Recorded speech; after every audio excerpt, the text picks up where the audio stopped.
Welcome back to another Mobile World Congress roundup / hands-on video covering the rest of the exciting stuff on show in Barcelona. To kick things off, in between a bunch of meetings, I managed to get some hands-on time with the latest devices from HMD Global under the Nokia brand. While previous Nokia handsets since they entered the Android market haven't really caught my eye, this new set of phones, which include the Nokia 8 Sirocco, the Nokia 7 Plus and Nokia 6, are by far their best hardware yet. Let's start with the Nokia 8 Sirocco, which features a striking design with a curved OLED display on the front and curved glass on the back.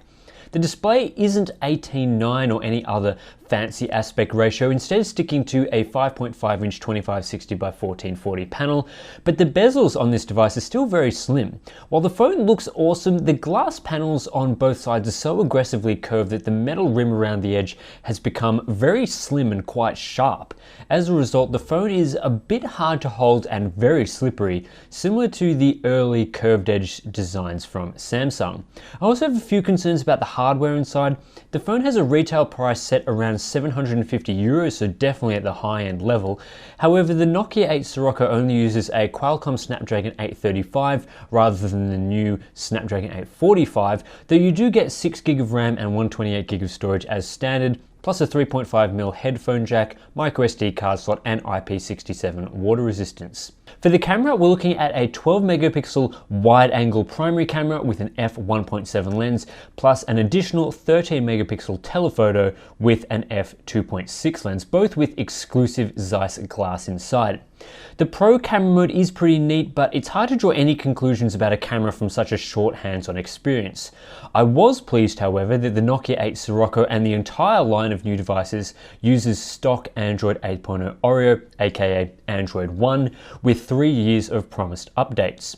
Perhaps the most attractive device Nokia had on show, both from a visual and value perspective, is the Nokia 7 Plus. This is a 6-inch handset with an 18:9 1080p class display and a price tag of €400, putting it in the mid-range bracket.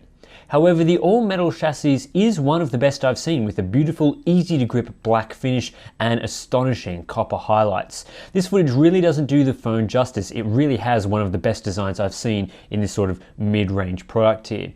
The hardware inside isn't going to wow you with a Snapdragon 660, 4GB of RAM, 64GB of storage and a large 3800 mAh battery, plus things like, USB-C and a headphone jack. It's all typical mid-range phone components here.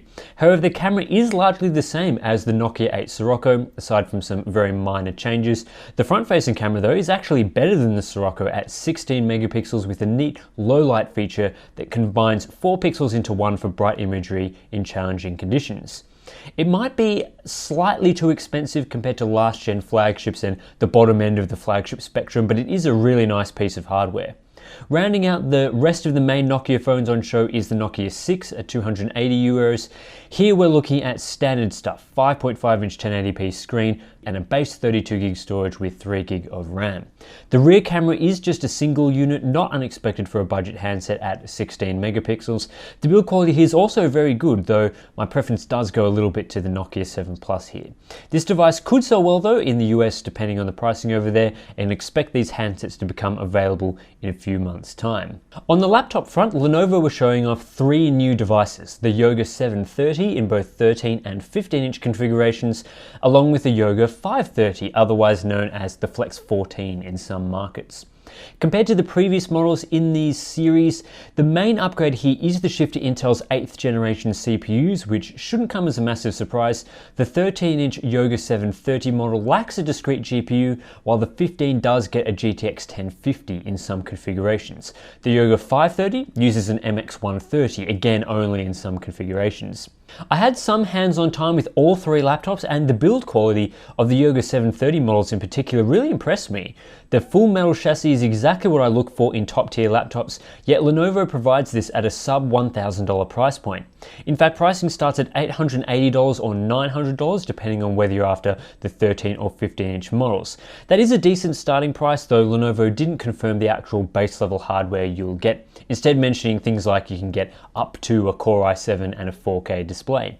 Again, the build quality is quite impressive, and the 360-degree hinge has been reworked a little to make the tablet mode more comfortable to hold. That said, its primary use case is as a laptop, and even Lenovo confirmed this is what users prefer to use the vast majority of the time. Both Yoga 730 models feature Thunderbolt 3, though oddly you get 2 of these ports on the 13-inch and just 1 on the 15-inch. The 13-inch also charges through USB-C, where the 15-inch does not due to its discrete GPU options. The 14-inch Yoga 530 is naturally less impressive than its more expensive brothers, though that's no surprise at its $600 base price. Here we're getting a Core i3 CPU, though the inclusion of an optional NVIDIA MX130 discrete GPU is great in its 14-inch chassis. It's a shame Lenovo couldn't fit this into the 13-inch Yoga 730. The build here is mostly plastic with metal around the keyboard, and while it looks nice, most of the design goodies have gone into the Yoga 730 and also of course the more expensive Yoga 930. The official launch dates for these products is just around the corner, and it's also worth mentioning, I guess, that Amazon Alexa will be available on them in some markets if you care about that sort of thing. Earlier I touched on the new Nokia lineup and the budget Nokia 6. Well, ZTE also announced a budget handset at MWC, the Blade V9, which competes in the same price bracket at €270. Like the Nokia 6, the build quality of the Blade V9 is very good for a budget handset. In my limited hands-on time with the phone, it feels really good and includes an 18:9 2160 by 1080 display, where a lot of budget phones are more sticking to 16:9 at the moment. Along with dual cameras on the rear, the Blade V9 differentiates itself by hitting all those 2018 smartphone buzzwords. Speaking of the camera, the Blade V9's rear unit includes a 16 megapixel main unit with an f1.8 lens, along with a 5 megapixel additional camera for depth and detail information. Again, it is a bit hard to tell just how good this camera is without extended hands-on time, but it's good to see a dual camera solution come down to this sort of price point. For a phone that costs more than €250, I was a bit disappointed to see just a Snapdragon 450 SoC inside, rather than something from the 600 series. Storage and RAM do start at 32GB and 3GB respectively, plus there is a 3100 mAh battery. Those that want something cheaper can get the €180 Blade V9 Vita instead, with a 5.45-inch 18:9 display again, and just a Snapdragon 435 SoC. There is, however, still a dual camera solution, though we're now looking at a 13 plus 2 megapixel combination. Neither the Blade V9 nor the V9 Vita are slated for launch in the United States currently, but Europe and Asia are in the launch calendar. Cat and Fleur seem to pop up at MWC every now and then with a cool product, this time the Cat S61, which improves upon the previous Cat S60 by upgrading the thermal imaging camera and adding additional sensors and features. For those that aren't aware, the Cat S61 is a ruggedized smartphone designed for workers with a built-in thermal camera, air quality sensor, and laser distance measuring tool. The thermal camera from Fleur now supports a wider range of temperatures between -20 and +400 degrees Celsius, and is a very handy tool for those that need to find hot spots in their work on the go. The air quality sensor, properly known as a volatile organic compound sensor, measures dangerous particles in the air and provides a readout and warnings when certain levels are reached or exceeded. There's also a temperature and humidity readout, pretty handy there.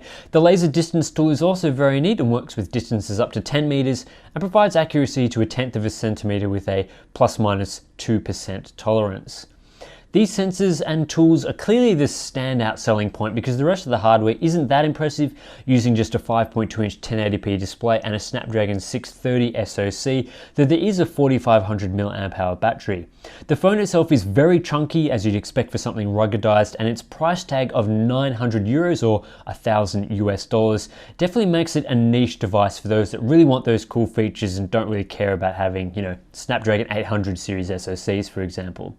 A quick note on the HTC Vive Pro here. While the Vive Pro was announced at CES 2018, I did have a chance to use it in conjunction with HTC's wireless adapter, and these two things were being shown together for the first time at MWC. The headset is very impressive and the wireless connections seem to work pretty well, with the increased resolution and things that needed to be accommodated with the Vive Pro. There were a few glitches and stutters, but not too bad in general. Wireless VR is definitely the way to go with these sort of things, so I'm quite excited for these products to hit the market and for VR to continue, although momentum has slowed a little bit in recent years. The Pro in particular, with its high resolution display, is awesome, and the screen door effect isn't nearly as pronounced as the older Vive. Of course, still no word on pricing or a launch date here. Rounding out the more interesting things I saw at MWC, there was naturally a lot of discussion and demos surrounding 5G. What I found particularly funny was the battle between Intel and Qualcomm with their 5G technology. Qualcomm was showing off an engineering prototype phone with a millimeter wave 5G modem transmitting data at more than 4 gigabit per second. The small antenna was clearly visible on the device and occupied just a fraction of the device's overall size, as you can see here. Intel were also showing off a live 5G demo, though their prototype connected tablet looked very strange with massive flaps all over the place, which also apparently doubled as antennas. The guy at the demo booth claimed these flaps were there as kickstands or something, but clearly they were needed to be pointed in the general direction of the antenna, so I'm not quite sure whether he was telling the full truth there. Intel's prototype didn't look as much like an engineering sample as Qualcomm's prototype. It seemed to be a more finalized device, at least as far as these things are concerned, but the flaps weren't impressive to say the least. Intel were also only using their 5G demo to transmit a 4K video, which is something currently possible over gigabit LTE, and didn't really show off, the actual true capabilities of 5G in these next-gen networks. Just on these demos, it is pretty clear who has the leading 5G modem technology at this stage as we progress to 2019 availability. Anyway, that's it for this second and final roundup from MWC that we'll be doing this year. Perhaps not as many launches and cool consumer technologies as previous years, but definitely still a few interesting things on show, and we hope to get a lot of the products that we've talked about in these couple of videos in our hands for review very shortly. But until then, I'll catch you next time.